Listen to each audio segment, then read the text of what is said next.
Η Ελλάδα πάει κατά διαόλου. Καλή αρχή. Κάμελ, Μάλπορο, Lucky Strike, στριφτά.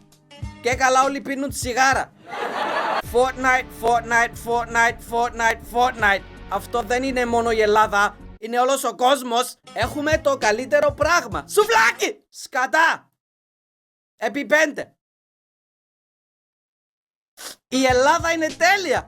Not! Πεθύμιζα να φωνάζω στο μικρόφωνο.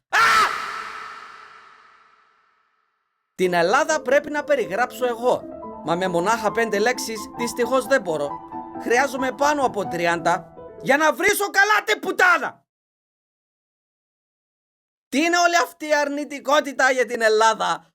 Jesus Christ! Σουβλάκι, τσιγάρα, πολιτική, YouTubers. Ακούστηκε που τσάκρισε ο αγκώνας μου. Δεν ακούστηκε γιατί είχα βάλει μουσική. Έκανε YouTubers. Η Ελλάδα σκίζει στην ορθογραφία. Περίπτερα παντού σε κάθε γεμημένη γωνία. Σκίζει και στην ορθογραφία και στα μαθηματικά. Τσόντες κακής ποιότητας στο Pornhub. Όσοι πατούν την κατηγορία Greek καταλαβαίνουν.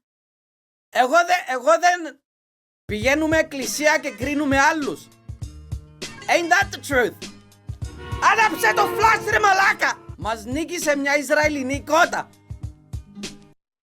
Κάνουμε flex ενώ δεν κρατάμε. Τσίπρας. Και απλά να ξέρετε, σχεδόν όλα τα σχόλια ήταν για τον Τσίπρα. Σχεδόν όλα. YouTubers που νομίζουν ότι ραπάρουν. Rappers που ξαφνικά έγιναν YouTubers. Ελλάδα όχι Έλληνες, όλοι Αλβανοί.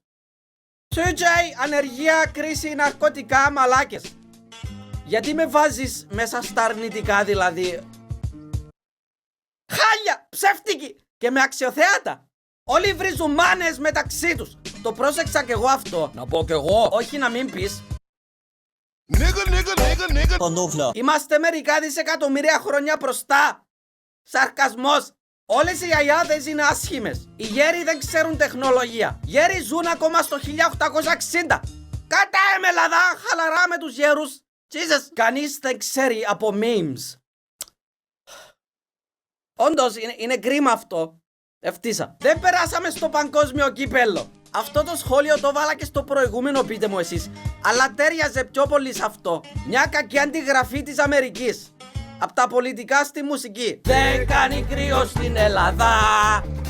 Κρύο δεν έκανε ποτέ.